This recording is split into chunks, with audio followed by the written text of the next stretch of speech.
सबका फिर से वेलकम है। इस वाली वीडियो में हम समझने वाले हैं आखिर रिकर्जन क्या होता है। तो ये मैंने पता नहीं क्या सब लिख रखा था, मैं इसे क्लियर करके आपको रिकर्जन के लिए एक छोटा सा एग्जांपल देता हूँ।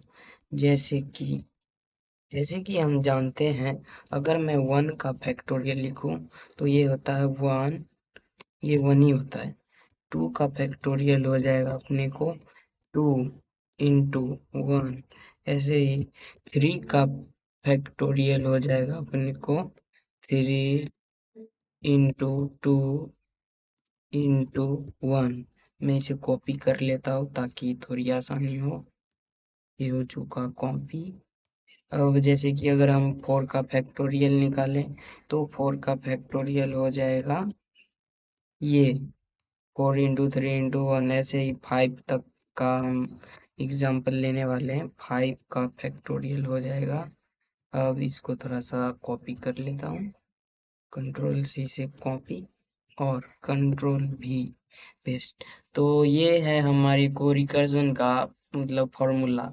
इस फॉर्मूला में आप देखो, मतलब फॉर्मूला एग्जाम्पल में आप देखो तो 1 का फैक्टोरियल 2, ऐसे ही 5 का देखो तो ये 5 इंटू n-1 हो रहा है। मतलब अगर हम 5 का एग्जाम्पल ले रहे हैं तो 5 इंटू 5-1 यानी कि 4 का फैक्टोरियल। तो इसके लिए हम फॉर्मूला लिख सकते हैं रिकर्जन के लिए n equal to n into n-1 n-1। यही है इसका शायद फॉर्मूला। और एक बात याद रखनी है हमको कि यहाँ 1 का फैक्टोरियल अगर n माइनस होते होते अगर 1 आता है तो ये 1 के इक्वल हो। ये हमको रिकर्जन को समझाना होगा। तो चलो हम अपना कोड लिखते हैं। लेट यहाँ पे आने के बाद डेफ इक्वल डेफ के बाद इक्वल टू नहीं, फैक्टोरियल FACTORIAL होता है। फैक्टोरियल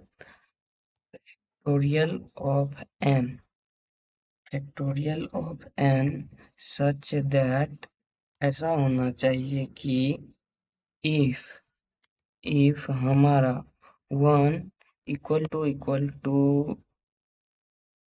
1 नहीं, n इक्वल टू हो जाए किसके, 1 के। और हमारा n इक्वल टू हो जाए 0 के, देन हमको रिटर्न में चाहिए 1, रिटर्न 1।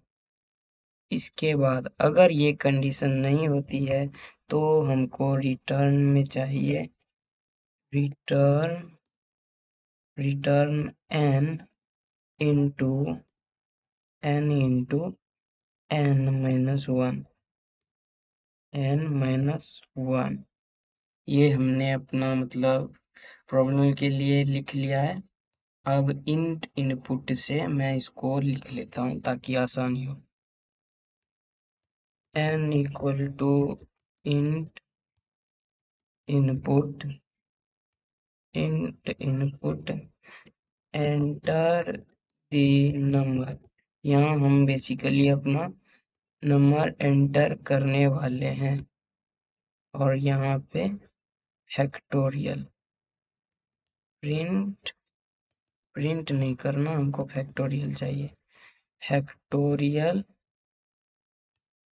फैक्टोरियल में एफ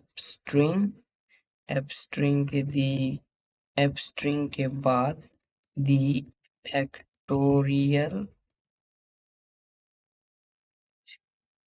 फैक्टोरियल इज इतना।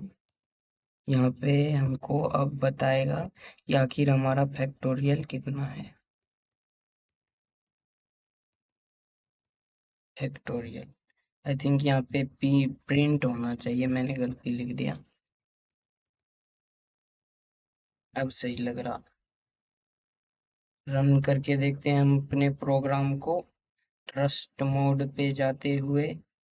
और ट्रस्ट करने के बाद प्रोग्राम को रन करते हुए, जैसे कि मैं 3 का फैक्टोरियल लिखूँ तो दी फैक्टोरियल इज, कहाँ पे गड़बड़ी हुई, कहीं पे तो हुई है गड़बड़ी, होनी तो नहीं चाहिए। फैक्टोरियल लाइन हमने लगभग में सब कुछ सही लिखा है।